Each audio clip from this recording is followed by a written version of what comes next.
you all for joining. Today we will be seeing chapter 3 of the book we are working on.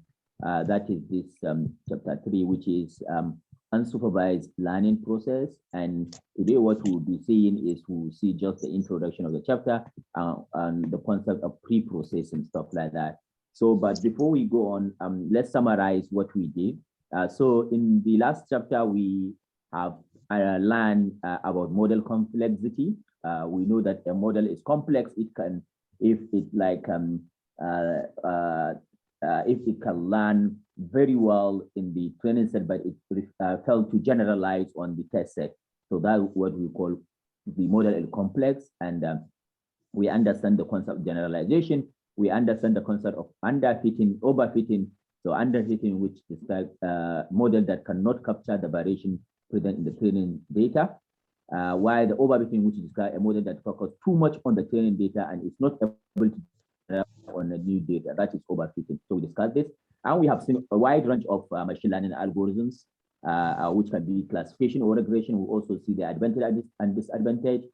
We also see how we can choose right performance parameters, like how we can do like calibration of this algorithm to get better performance. We have also seen that some algorithms are sensitive to how the input data and you need to do some kind of feature scaling, right? You remember some algorithm we need to do like feature scaling to scale the feature. And also one good thing you should understand is that blindly applying algorithm to data set without understanding the assumption the model makes and the meaning of the parameter setting will rarely lead to accurate model. So it means that for any model you want to use, like whether support vector machine, whether tree-based model, you need to understand the parameters it use and the assumption behind the model. Like if the model needs pre-processing before you apply it, then you need to pre-process your data set before you apply the model. So you know some of these assumptions. So don't take like an algorithm that needs data to be pre-processed and you don't pre-process the data and you just apply the algorithm. So you should know those kind of things. But we most importantly, we understand that supervised learning can be classification or regression. That's what we discuss all these kind of algorithms nearest neighbor. So if you have small data sets, so nearest neighbor is a good baseline and easy to explain. So if you want to start doing machine learning, nearest neighbor is something that you can easily get. And we also see linear models go to first algorithm to try very large data set, very high dimensional data. So linear models is something that you can try. And we have seen naive-based. So naive-based algorithm is only for classification and is even faster than linear models and good for very large data set and high dimensional data, often less accurate than linear models. So naive-based is often less accurate than linear models, but it is faster than linear model and can work from very large data set of high dimensional data. So we also see decision tree, which is very fast than need scaling. So you can see decision tree, one of the assumptions of decision tree is that it doesn't need what scaling. So given any data, you can just perform decision tree and can be easily explained. So decision tree algorithm can be easily explained how we make decisions. We have also seen random forest nearly always perform better than a single decision tree because random forest is like advance of decision tree and very robust and powerful, don't need scaling. So you can see random forest don't need scaling, not good for very high dimensional parts data, unfortunately. So you should know is what algorithm is good for, what is not good for. We also seen gradient boosted decision, often slightly more accurate than random forest. Slower to train, but one good disadvantage of decision tree, gradient boosted is decision tree, is slower to train, but faster to predict than random forest and smaller in memory. Need more parameters than random forest. One of the advantages of this is that it needs more parameter tuning. But gradient boosted decision tree, as you can see, is more accurate than random forest. So we also see support vector machine, powerful for medium-sized data set of features with similar meaning, requires scaling. So you can see support vector machine requires scaling, unlike gradient boosted random forest, they don't require scaling. And we have also seen neural network can build very complex models particularly for large data sets, and also sensitive to scaling. So even neural networks, you need to scale your data, and also choice parameter, you need to perform parameter choice. Yeah, so that's about what we discussed for the couple of weeks that have passed. But there is something here. It said, when working with new data sets, it is in general a good idea to start with a simple model. So when you are working with the new data set, it's a general idea to start with a simple model. So maybe you have a new data set, you want to do machine learning, just start with nearest neighbor. Maybe you go to linear or naive Bayes and see how the model performs. So you're just trying to see, find how the model performs, and from there you can iterate and come to the complex model like gradient boosting random forest.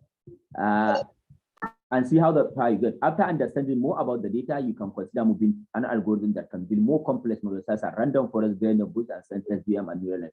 So the basic idea when you want to do machine learning first, what is advised here is that what you need to do is first try to study your algorithm on this simpler algorithm, nearest neighbor, linear model, naive Bayes. They give you a kind of baseline performance, and they are easier to train. Yeah. And when you understand your data, then you can move to this complex decision tree or gradient boosting machine. So that's it. And all this, what we discussed, this algorithm, it turns out that they can be used for both classification and regression. So you are now in position where you have some idea how to apply, tune, and analyze the model. So this is something that will be useful for you about what different kind of algorithm we have. Now, what happened? Okay.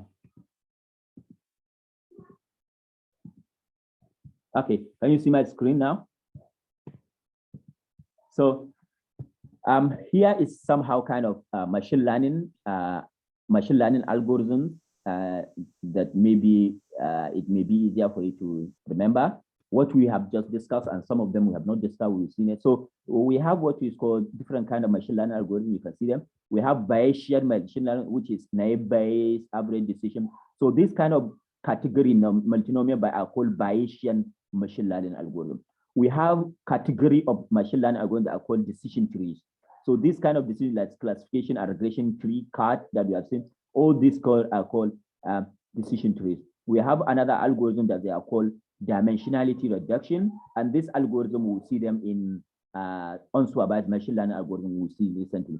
We have what's called machine learning algorithm called clustering. We'll see them next, but K-means, K-median, this are called. We have what is called instance-based. So K-nearest neighbor are called instance-based. So what are these instance-based? These are kind of, so you remember in K-nearest neighbor, when you have points, you train your data.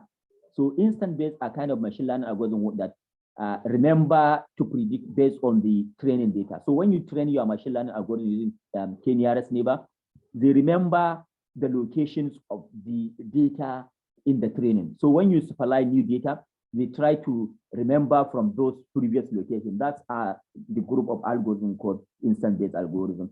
So we have regression algorithms. You can see them, ordinary least square. We have seen this logistic regression, regularization, neural network, perceptron that we have seen, ensemble method. So these are group are called ensemble.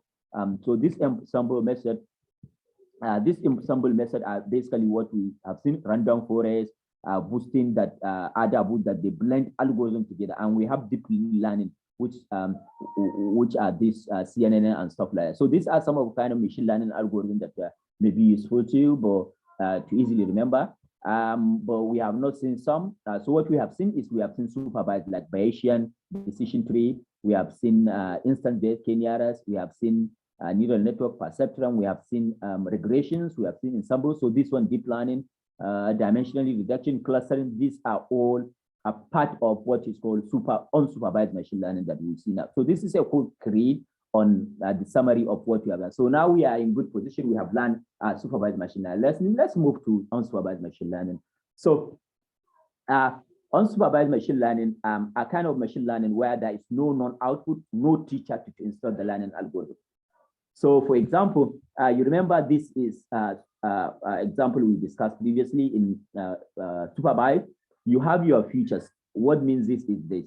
For example, this is feature matrix. This is the target. So for example, here you have some features for people that are from Kano. For example, za a iya cewa yana da son kuɗi kuma baƙi ne, then kuma yana da bulle, kaza da kaza dai. These are some of the features. Then you can automatically cewa this is ɗan Kano. Collection of these features da aka ce ɗan Kano, ɗan Zamfara ne. Collection of this feature idan misali ɗan ƙauye ne kaza da kaza za ka cewa ɗan Kaduna ne. Kun gane? So this is supervised.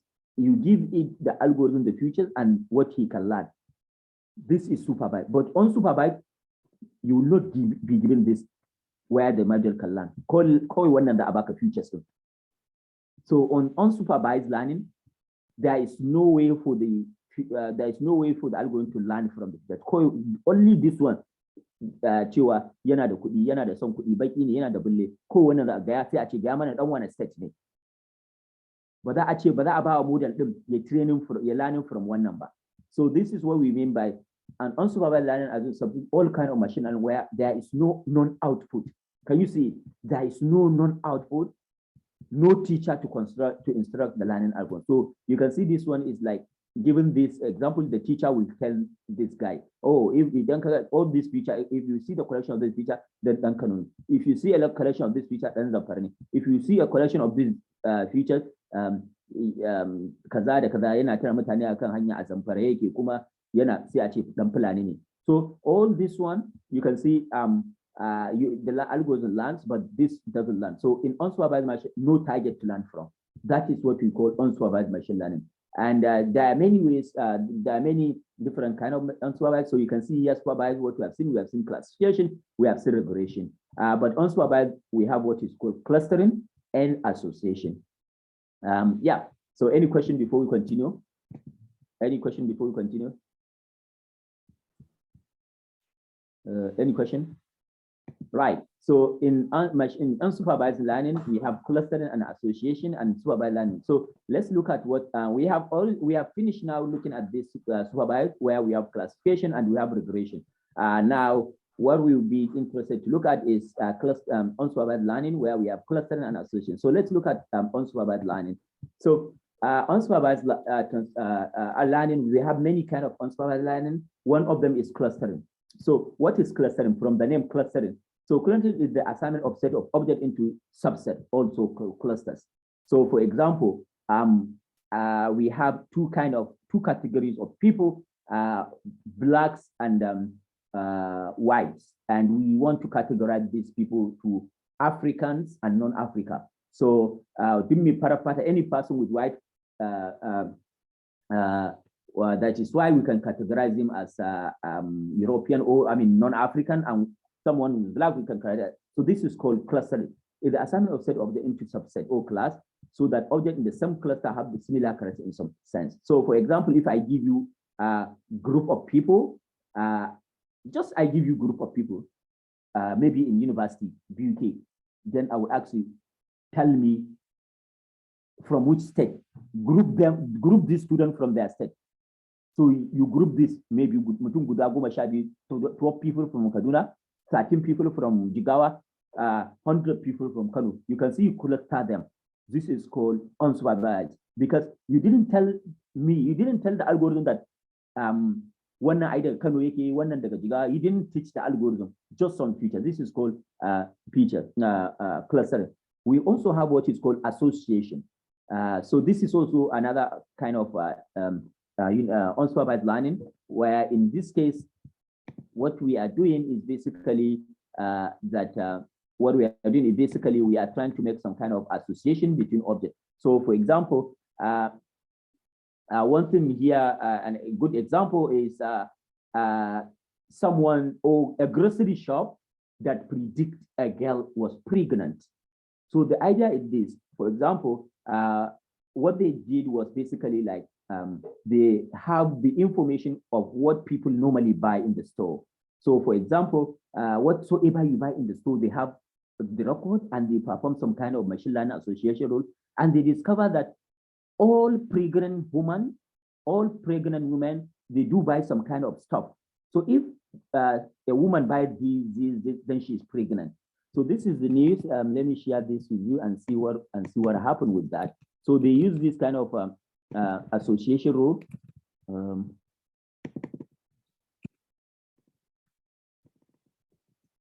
So this is the example.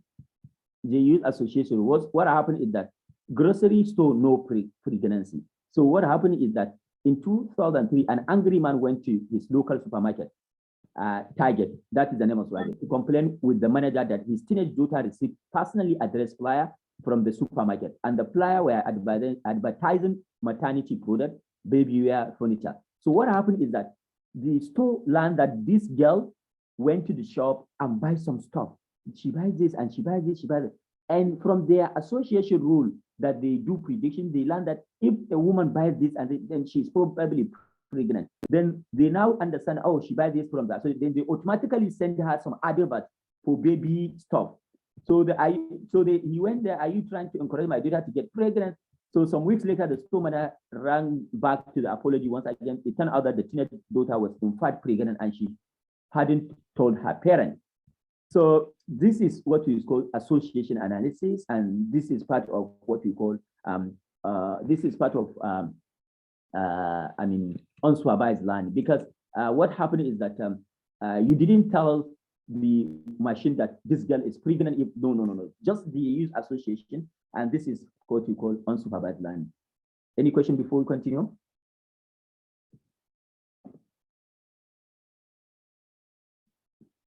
Right. So you can see clustering is about grouping data points according to their similarities, while association is about discovering some relationship between the attributes on those data points. Right. So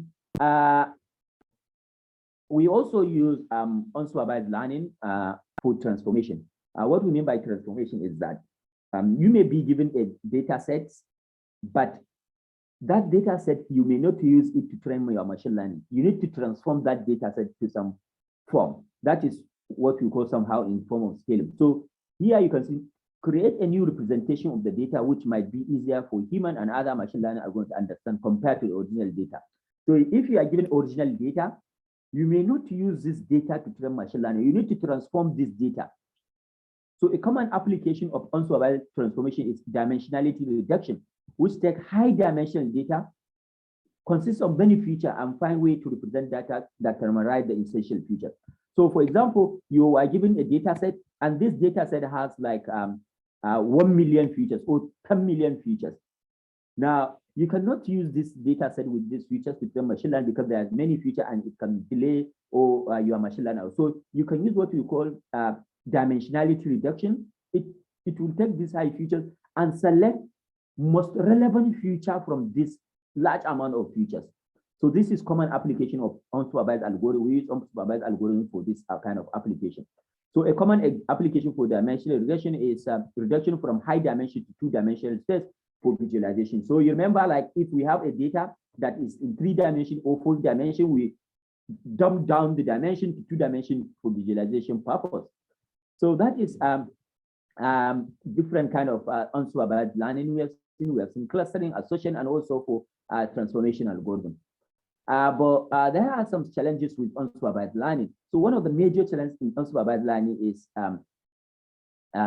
that because it does not contain the level to compare. For example, in this one, in supervised learning, if I have a training set, okay, I can say, okay, I can divide this data set. I can train on this sample. When I train on this calendar reminder, this feature has its own value target. And when I want to evaluate the performance, I can evaluate on some performance, some part, right? I can know if the algorithm does good. For example, if it predicts, if this is a particular features and given this one, the algorithm predict correctly, then I can say the algorithm performs well. But if it does not predict correctly, I can say, okay, it didn't do well. So in unsupervised, we don't even have this one to compare whether the algorithm perform well or not.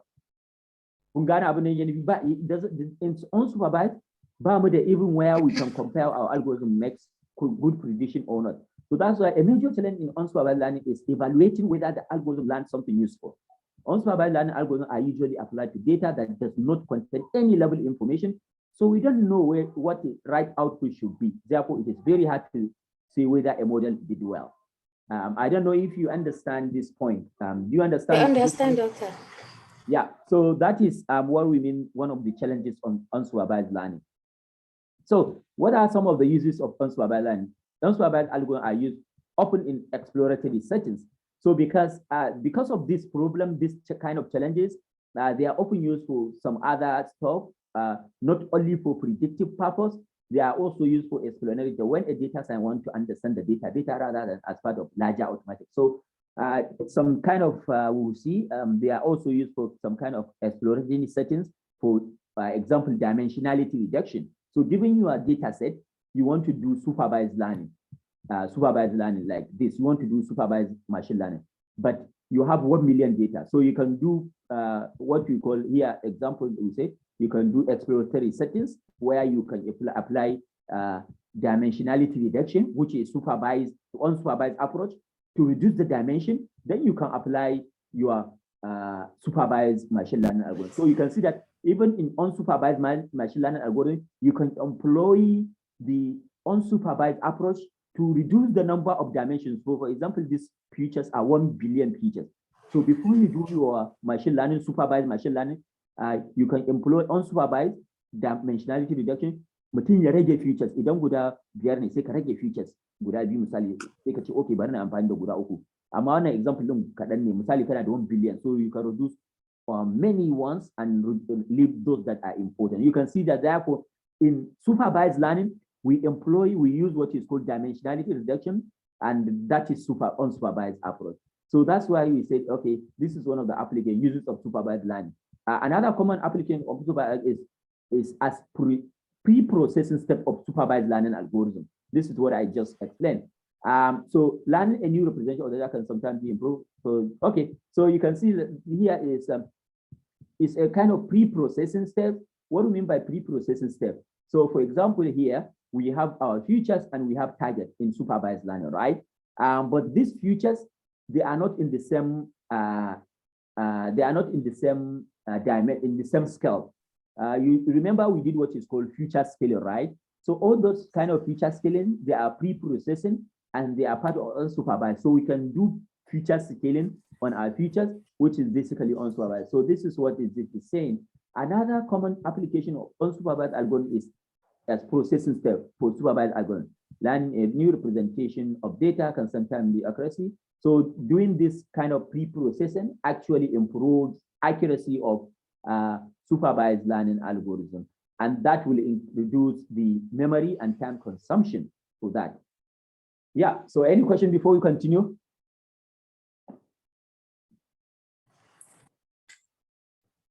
No question. Okay, so za mu iya ci gaba kenan. All right. So now let's look at this one, which is pre-processing and scaling. So before we start real unsupervised algorithm, we will briefly discuss some simple pre-processing methods that often come in handy. So here, before we start using the supervised learning algorithms like clustering and association, that is this supervised clustering and association. Here we said that let's briefly discuss some kind of pre-processing method that come in handy. Even though pre-processing and scaling are often used in tandem with supervised learning algorithms, scaling methods don't make use of supervised information, making them unsupervised. So the scaling method themselves, they are unsupervised. Why? Because they don't use any kind of supervised information. You don't tell them, okay, this is what is the result or no. They are also unsupervised. Yeah. So scaling methods are unsupervised. Also, that you remember, we have seen that some of our algorithms are sensitive to scaling data. As you see here, we explained here that some of these algorithms, like decision tree, very fast, don't need scaling of the data. That is, when you are giving your data set and you want to use decision tree, just give that data to that decision tree. It doesn't need any scaling. So also the random forest, so also the gradient, they don't need scaling. You just give them the data. But if you want to use deep learning neural network, and also support vector machine requires scaling, and also linear model only. You can see the require all these three base methods: decision tree, random forest, gradient boosted. There are three base methods. They don't need scaling. So if you want to use other method that need scaling, you need to scale your data, and that scaling process is unsupervised approach. That is why it belongs in here. So here we saw that some algorithms like neural network, SVM, are very sensitive to the data for the scaling. Therefore, a common practice is to adjust this feature so that the data representation is more suitable for this algorithm. So what is the essence of this scaling? So in this algorithm, if you don't scale your data, you will not have a data accuracy. Your accuracy or predictive result will be worse. But when you scale your data to be on some kind of similar scale, your predictive accuracy will be a good one. So that is the essence of your scaling. Do we understand when we need to do scaling and when we don't need to do scaling? Do we understand that?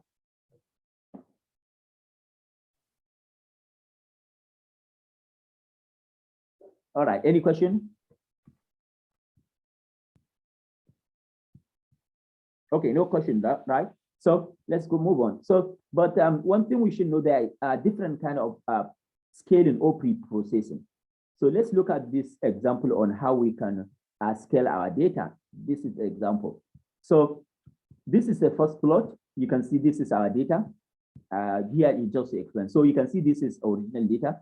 And you can see the data actually start, you can see from x-axis, it starts from 10 to 15. The value of the data is 10 to 15, right? And also the value of on y-axis is from like 0 to 10, right? So here we said first plot figure shows a synthetic two-class classification data set with two features. So this data set has two features. That is why this is the first feature in x-axis. This is the second feature in y-axis. We plot the features, right? So you can see the first feature, which is an x-axis, is between 10 and 15, right? It's between 10 and 15. 10 and 15. And the second feature, y-axis, is between 1 and 9. So the second feature is between what? 1, to 9, right? So this is our original data. Now, before we do machine learning with this kind of data, because why we need to scale this data? Because the first feature, you can see the range is 10 to 15. The other feature, which is x-axis, its value is from where? 1 to 9. Kunga cewa, the values also is so different. One value in features is 10 to 15. Values in the range within 10 to 15. One kuma value din shi, they features din wanda muka sa y-axis, value din range from what? 1 to 9. So you can see they have different kind of what? Different kind of scales. So you need to bring down these scales into equal before you apply your machine learning. That is the essence of feature scaling. If your features are on different scale, your machine learning algorithm will not work best. The first thing you need to do if you want to do machine learning is to make your algorithm to be on similar scale, your data set in similar scale. So we have different kind of scaling. We have what is called standard scalar, we have min-max scalar, we have robust scalar, we have normalizer. These are different kind of scalars that are being used in machine learning, and they all scale our data set. Let's look at the first.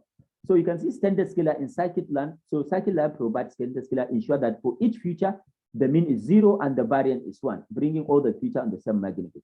So what this ensures is that for each feature, they have the mean is 0 and the variance is 1. So you can see this one, standard scalar. They now rescale this data. Can you see it is now between -2 and 2, right? And also the y is between 2 and -2.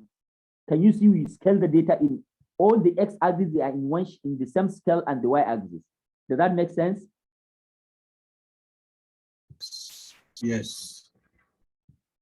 So also the robust scalar works similarly with standard scalar in that it ensures statistical properties for each feature that guarantee they are on the same. But the robust scalar uses median and quantile instead of mean and variance, because standard scalar use what you call mean and variance, which mean is 1 and variance is 0. But this one use what is called variance and quartile, median and quartile, which is actually prone to what we call outliers. So robust scalar has an issue with outlier. For example, this is robust scalar. So we can see here, it also merged stuff into -2 here and 2, and 2, you can see here is -2. Can you see that? But they have what we call the issue of it doesn't take care of what we call robot outlier. The next one is we have min-max scalar. So what min-max scalar mean? Min-max scalar, on the other hand, shift the data such that all the features are exactly between 0 and 1. All the features are exactly between what? 0 and 1. So this is min-max scalar. Wannan data set ɗin fa ita ce daidai something. See scaling and shifting in data ɗin, all the features are between the value of, you can see 0 to 1, and also on y-axis is 0 to 1. You can see the data set. So we have also normalizer, which is this does very different kind of scaling. It scales each data point such that the feature has equivalent. So we have different kind of scaling approach, and which one you select depends on your problem. And we'll discuss more about that. But let's look at how we can apply this kind of scaling in our data set. Yeah, applying data transformation. So any question before we move on?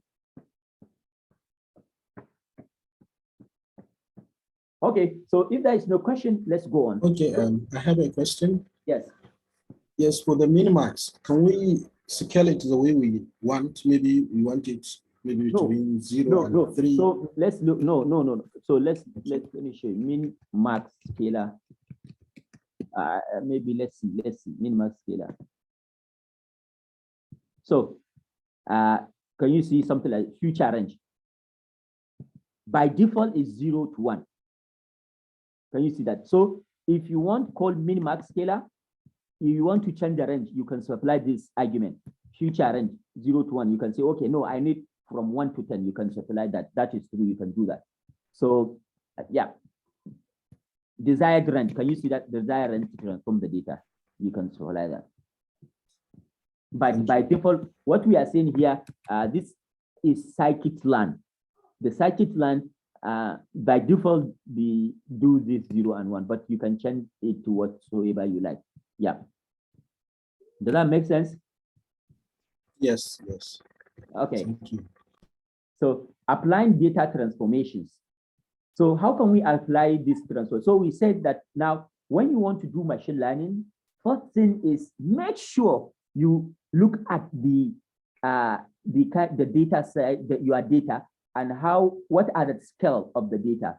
If your scale is if your features are on different scale, you need to rescale it. So there are different scaling approaches. But also, if you want, you need to rescale if you make sure you are going to use algorithms that need rescaling. So if you want to use, for example, neural network or machine learning or support vector machine, or for example, naive Bayes, you need to rescale your data. But if you want to use decision tree, random forest, gradient booster, they don't need rescaling.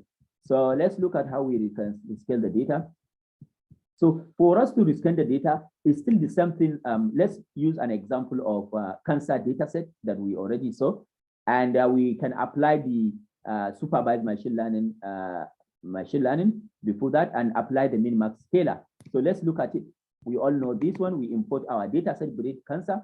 We import train state, and we create an instance called cancer, right?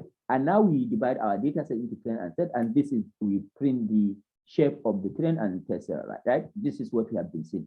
So the data has 426 instances and 30 features, right?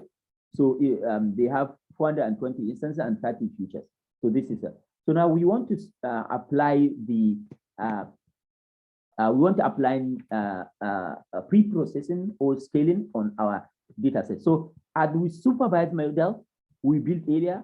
We first import the class that implement the pre-processing, and then we instantiate the tool. Similar to that, kamar yadda muke yi in our model, from sklearn import log break cancer, or from sklearn import SBC or support vector SBC or support vector machine. The same thing here from sklearn, the pre-processing, but here you look at it we are importing from which packet? Pre-processing.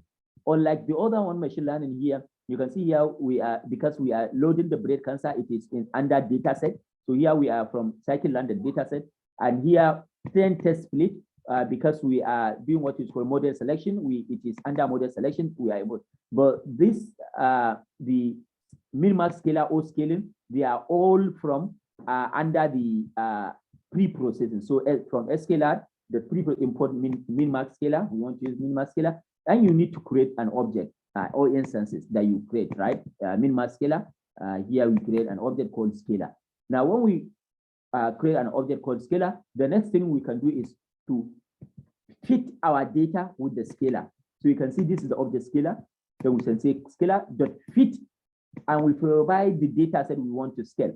But you see here in machine learning, the previous one, we fit with training data set and also what? Wide train. Is that correct?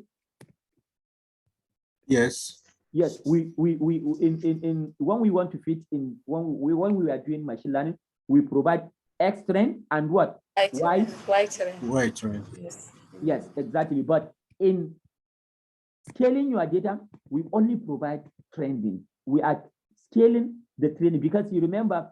So here we say when we then fit the scalar using the fit method applied to the in contrast to the classifiers and regression that we saw, the scalar is only provided with X train when it to fit the data, and the Y train is not used. Can you see that? Y train is not used. Why? Because we are scaling our training features. You remember Y train can answer Chico. Y train answer ni. Let me show you this. So if you look at this, this is our X trend, right? X trend, right? This is our Y trend, right? But remember, we are scaling futures only. We are not scaling our target. Yes, it's true. Bama, we are not scaling the target. What we are scaling is only our futures. Remember, we said because the futures are of different scale, then we scale only the futures. We are not scaling the target. So we only provide what we want to scale, which is the trend set. Does that make sense? Yes. So here, that's why here you can see we fit Xn. So yeah, so to apply transformation that we just learned, so we now learn the transformation, which is scalar, which is min-max. We learn it because we fit it. We just learned that is to actually scale the training data. So how can we actually scale the training data is to use transform, right? The way we are doing, like when we fit our data set, we do prediction. But here what we do is after we do the scale, then we transform. So this function transform is the one that transforms your data set. So this means that we can do this in one liner. We can say scalar.fit.transform, right? So here we transform our data set. So what I'm saying is that we can do this in one liner, something like this. Let me show you. Something like this. Yes, we can do this. We can say we can call scalar.fit.transform in one line. So this is way just to explain example, the way we do in machine learning, we fit and predict in one single line, right? So also here, for you to scale your data, fitting the data with the training data, you are not transforming the data. Do you understand? You have not applied. You just learn it from it. Now you need to transform until you provide only the trained data set here. So that's what we mean here. Now we are applying the min-max scalar on our trained data. And now we can see this is the, we want to, here we print the X-trend scale. We call it X-trend scale, and now we print it. You can see that it's still this, some data, 426 instances and 30 futures. But these 30 futures are now being scaled. They are not the same with the previous future. So let's look at it before we scale it. Before we do scaling, look at the futures because you remember we use min-max, right? Which scalar do we use? Min-max. And by default, min-max, put your scalars between what?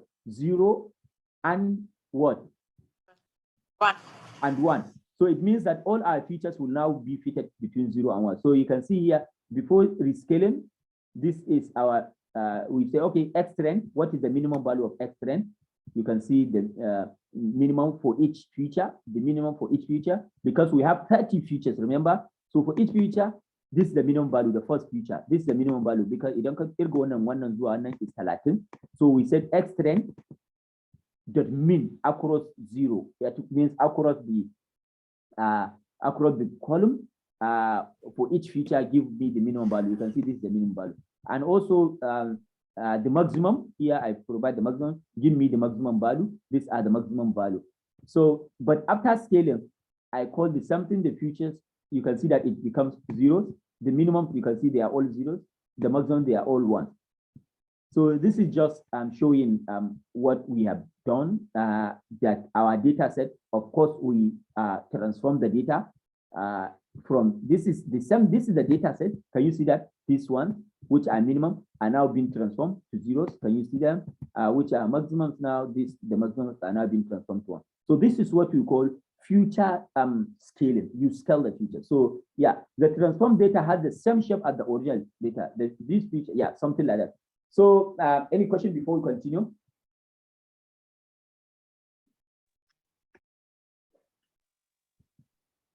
Right. Any question?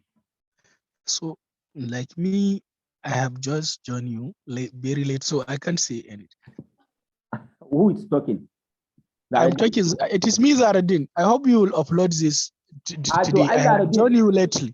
So I was saying like the reason why we are not moving faster is if we start and some people come I had to go back and explain. That is why ni ma nace kawai dai abin da za a yi kokari a sa da daddare. A sa da daddare sai in kacin daga inda aka abin nan. So please I will really appreciate that if we want to move faster and finish the book like and make good progress, we should all join early and start early and finish early, and that will actually allow us to do something. I will try. I have tried my level best. Ina shirin tafiya ne. That is why na dan samu wannan issues. Okay, it's good. Okay, right. So that is what we have now. We understand now we have different kind of scalars that we use for training our data set. We have a standard scalar, we have min-max scalar, we have robot scalar, we have normalizer. And what we have just tried to see now is min-max. We apply it to our data set here. We create our data set. And now we say, okay, how can we apply this min-max scalar? We import min-max scalar from pre-processing. And now we create an instant scalar. And now we want to transform our data, train data, extrain, but we use only extrain. We use the fit method. And now when we want to transform the real data, we call the scalar and do this. So if we want to do this in one step, we can do this like this. And we can say, okay, fit dot transform. So we don't need to do this single line fit, and then we come and do this line. So we can use this in one line, right? So we can say, okay, extrain scale is scalar. No. A question. So a question. Yes, go on. When we're using it on one line, don't we have to supply the argument for the fit function? Right. So what you are saying, like now, if for example we want to change the values, is that correct? No, I mean when we are doing it on one line, scalar.fit. No. So this extrain serve everything here, serve the transform, and we don't need to provide the argument for this. Do you understand? Okay. Yes, right, yes, you don't need to do that. Yeah. So that's the essence of one-liner. It makes things more easier. So that's about that. So that is about scaling. So now you scale your extrain, right? What do you mean by extrain? So remember here, if we want to do our machine learning, what we do is, this is our features, right? We divide the data, misali kamar nan wajen. Idan muka raba shi feature, sai mu ce wannan sai mu ce mishi extrain ko? Na kasan kuma sai mu ce masa what? White train. White train. Test. Okay, test. Test. Yeah, X-test. So kun ga cewa, for us to do machine learning, we must transform our X-train and we must transform our what? X-train and X-test. We must transform our X-train and X-test. So what we do now is just to transform the S-test, right? S-train, right? Yes, we just transform our X-train, which is this S-train. So, and we show it here. So now here we said, to apply machine learning. So, you know, for you to do machine learning, you provide X-train and X-test. Is that correct? So you need to transform now the X-test again. So to apply the machine learning like SVM to the scale data, we also need to transform the test set. This again is done by scaling transform method, the XTEM. And we must use the same scalar. You should not use like min-max scalar on X trend and use different scalar on X test. So we should use the same scalar. You can see that the scalar that we created previously, now transform, we say X test, and now we can see this is the value before transformation, this is the value after transformation. So a shortcut for us to use that one is this. Here you can say import, you can create your standard scalar, and now you can use your fit scalar. Okay, here I didn't provide. Oh, this is the question the other person was asking, right? Yes, sir. Okay. I understand what you're asking. So what I'm trying to say here is this is a shortcut way that I already explained, that when we are trying to, let me run this one. So this is what I said here. We have scalar, the fit, the transform, but I provide my extend here. So when we run this, look at what will happen. What happened is that we don't fit our, let's put this one here. Mm-hmm.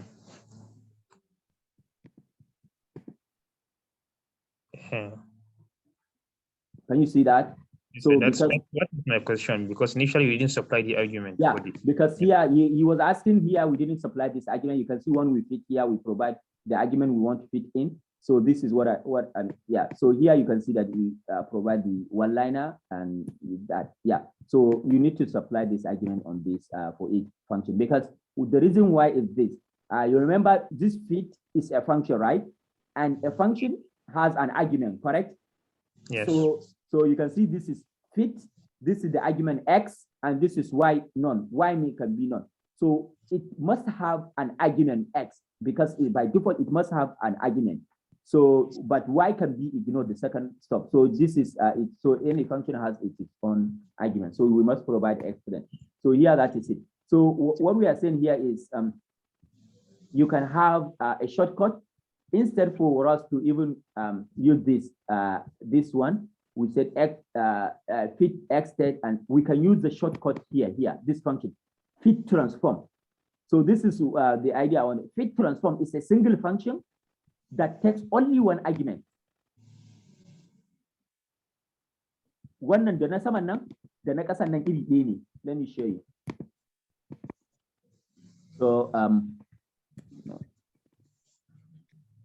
So here, let me say X scale. So let me run this.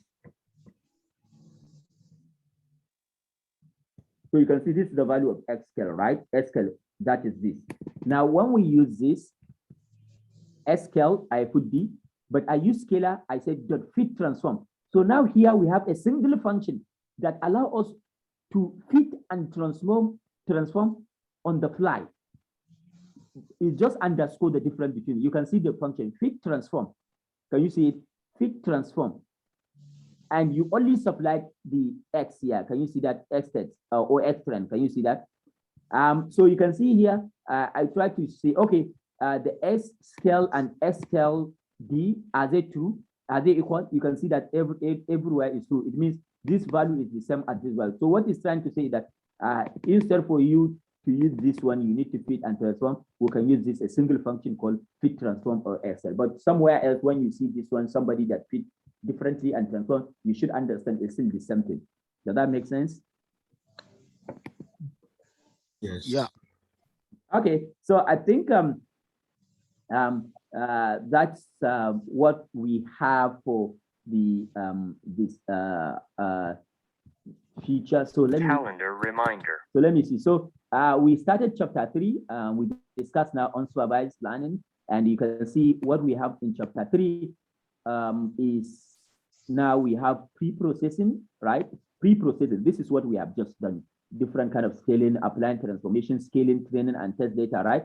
The effect of pre-processing on supervised. So this is what we have just seen. Now, next week, we'll be able on Saturday, and I think maybe on Saturday, we will be able to finish dimensionality reduction and clustering. So the idea I was saying we can move faster. You can see you all understand how we can use this stuff. like import. But in previous session in our chapter 2, we don't understand it, so we need to take time. But now we understand everything, we can move faster. So possibly on Saturday next week, we can finish dimensionality there and clustering.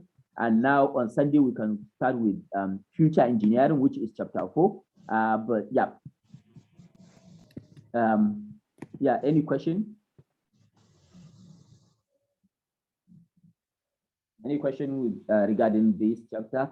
So to recap, what we discussed today, we talk about the summary of our supervised machine learning algorithm we have seen in chapter 2, where we already understand generalization, what we mean by underfitting, overfitting. We have also seen that we have wide range of classification and regression algorithms. We saw that many algorithms require certain right parameter, because some algorithm without setting the right parameter, you will not have a good performance. We also saw that some algorithms need some features to be scaled with their feature sensitive. We have also seen that before applying algorithm, machine learning algorithm, don't just go and take any machine learning algorithm. For example, you want to solve a problem and you just select any machine algorithm. No, you should know the assumption behind that machine learning algorithm. Does that algorithm need feature scaling? Does that algorithm, is it only for classification? Does that algorithm, do you understand all this? What are some of the assumptions for that? So you need to understand that. So that's why we say blindly applying an algorithm to a data set without understanding the assumptions, the model makes the meaning of the parameter setting will really lead to a good performance. And we understand, we explain the summary of our machine learning algorithm we have seen, or supervised, nearest neighbor, why, when it is good for small data set, good as baseline, easy to explain. So when you have your first data set, you want to train machine learning, just try nearest neighbor, because it's good baseline. We have seen linear model, we have seen naive bias, only for classification. So somebody wants to train machine learning algorithm for regression, and you take naive bias, but naive bias is only for classification. So you see, you need to know the some of the assumptions. We have seen decision tree, which is very fast, but random forest but offer more accurate than that, right? And don't need scaling. And why do we need decision tree? Because it's easy to visualize and easily to explain. You can explain why some prediction has been done, and gradient boosted decision slightly more accurate than random forest, and random forest more accurate than decision tree, and support vector machine powerful for medium-sized data set and sensitive to parameters and require data scaling. So it has many parameters. Support vector machine, you need to fine tune it, and neural network also require feature scaling. So that's about that. And we have seen this where we said, okay, machine learning algorithms are of different classes. We have what we call Bayesian algorithms. So all these kind of naive bias and stuff like that, they are categorized as naive Bayesian algorithms. We have decision trees, all these kind of classification regression trees, cut that we have seen, categorized as decision tree. We have dimensionality reduction, which we will see lately. We have instant-based algorithms such as k-nearest neighbor. They are categorized here. Clustering, k-means, which we will see they are categorized here. We have what we call ensemble method, random forest, gradient boosting algorithm. They are all cost ensemble. So these are some of the classification that it's easily for you to remember when you have this picture.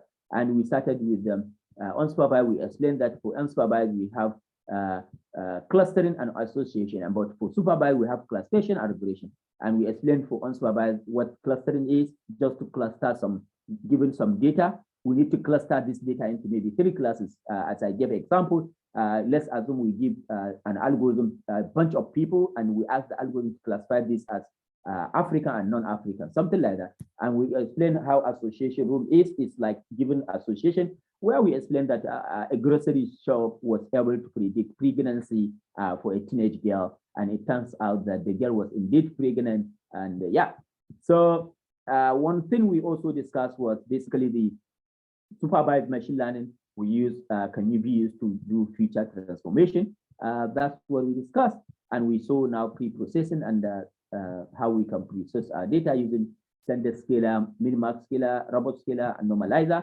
We all explained this scalars, so you can see our standard scalar put our data set into a kind of range. We can see our data set, original data set, the scale on the one feature is from 10 to 15, and the other feature is from 1 to 9. So you cannot train your machine learning algorithm with features that are on different scale, because for some algorithms, because they may not work well. So you need to transform your data to, and in scikit-learn, there are different kind of scalars provided, standard scalar, minimax scalar, robot scalar, a lot of them, and these are what we explained, and we saw how we can apply this transformation.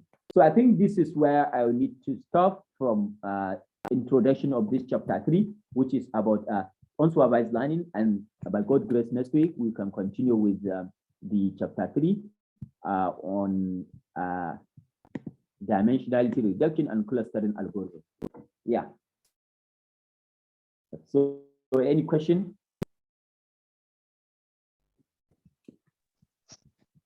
Akwai tambaya?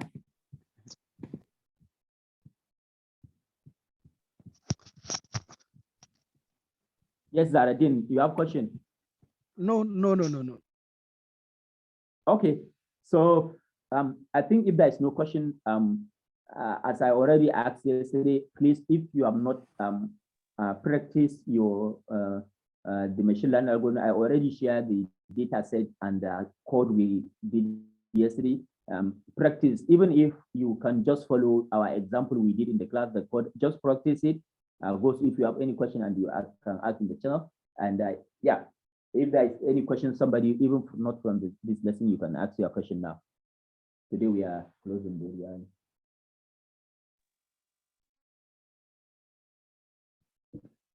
So no question?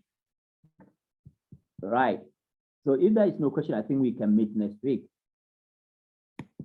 and continue. Okay, so till we meet next week. Thank you very much. Okay, thank you. See you next week. Bye-bye. All right, thank you, sir.